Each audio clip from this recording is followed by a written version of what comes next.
Hey everyone, my name is Jack and welcome back to That Nerdy channel.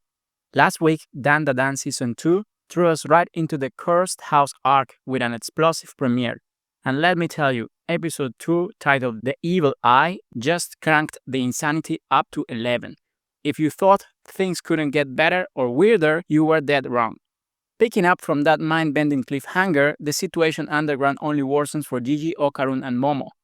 Though they somehow manage to find momentary refuge from the giant worm, we soon discover its threat isn't just physical. Suddenly, both Momo and Okarun begin to act erratically, showing signs of wanting to unleash themselves. Something, or rather someone, is trying to control them. Turbo Granny immediately identifies the culprit. It's the Mongolian Worm sending out telepathic commands, trying to compel everyone in the house to take their own lives. This moment shocks Jiji. He remembers with horror how his own parents tried to do the exact same thing long ago.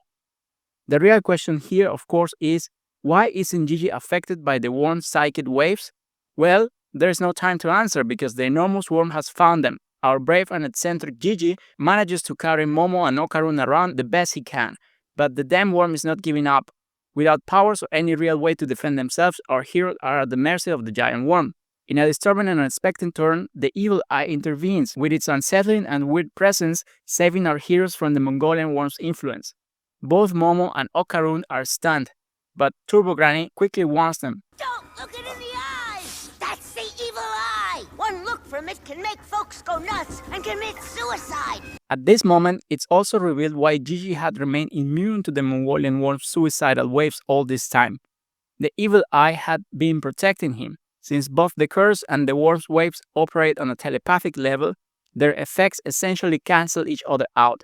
That's why Jiji was the only one unaffected.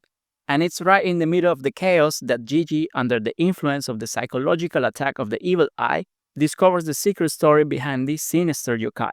Although the evil eye can seem like a strange, mysterious, and dangerous entity, Jiji discovers that it wasn't always this way. It turns out that, as we were told last episode, for a long time, the Kito family carried out their vile practices, offering sacrifices to their god Tsuchinoko. They did this to bless the lands with hot springs and to appease the local volcano. So, what started as a religious custom turned into a chain of atrocities for many families that forever marked this place. We learn about this small, defenseless child who, over time, would become known as the Evil Eye. Like many others, he was offered as a sacrifice, deprived of food, freedom, and all human dignity.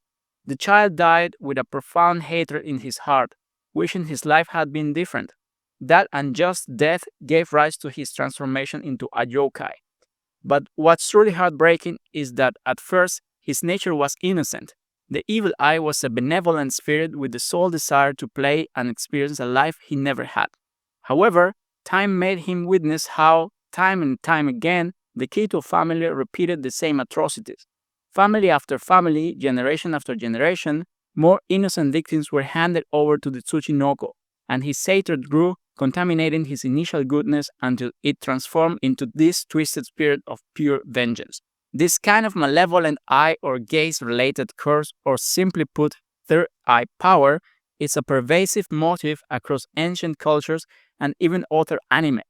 While Dandadan's evil eye is shown as a yokai entity with oppressive influence and extreme power, other appearances of the evil eye or the third eye granting extreme power have been shown in other anime characters like Hiei from Yu Yu Hakusho, Wisely Camelot from The Gray Man, Beto from Black Clover, Kaguya Otsutsuki from Naruto Shippuden, and more recently Goma in Dragon Ball Daima. Now, back to the episode, the evil eye yokai entity seeks to seize Jiji's body to carry out its revenge. At the same time, Turbo Granny and Momo warn Jiji that this entity is dangerous and only seeks a vessel to manifest its hatred. Jiji doesn't seem convinced. He sees something different in this entity. He's felt how it protected him all this time, and he can't ignore the fact that behind all that malice, there is a child who was just a victim of cruel circumstances. Moved by his compassion, Jiji decides to ignore the warnings and descends into the deepest part of the worm's home. There, the yokai's true body resides. Its essence was always trapped in this place. Jiji, who has already made a decision, offers his help to the yokai, believing he is just but a victim who deserves a second chance. The result is devastating. Before everyone's eyes, Jiji and the evil eye become one being, a humanoid yokai of immense power. That's right, folks, Evil Eye Jiji, the true evil eye, has been born, a vengeful spirit with the sole intention of destroying humans. Immediately, we see how Turbo Granny's suspicions are confirmed. Jiji is no longer Jiji, the evil eye has stolen his body, and now it has total control. The Jiji everyone knew is gone, his body and mind are completely dominated by the evil eye. The climax of the episode arrives when Jiji corners Momo, attacking her without mercy. But just when it seems Momo is about to succumb, Okarun arrives with a triumphant and defiant entrance. Okarun stands before Jiji and confronts him. The chapter sets the stage for an epic showdown between two titans, one blinded by hatred and the other driven by love. Overall, Dandadan Season 2, Episode 2 is a masterclass in building tension and developing character through psychological horror. It pushes Jiji's story forward in a big way, sets up a formidable new challenge, and truly showcases the series' darker side while maintaining its signature wild energy. Because of this, I think this episode deserves a 9 out of 10. And now guys, what do you think of Jiji's transformation? Are you hyped for the next episode? Let me know your thoughts in the comments below. Don't forget to like the video and subscribe to That Nerdy channel for more content like this. Thanks for watching and I'll catch you on the next one.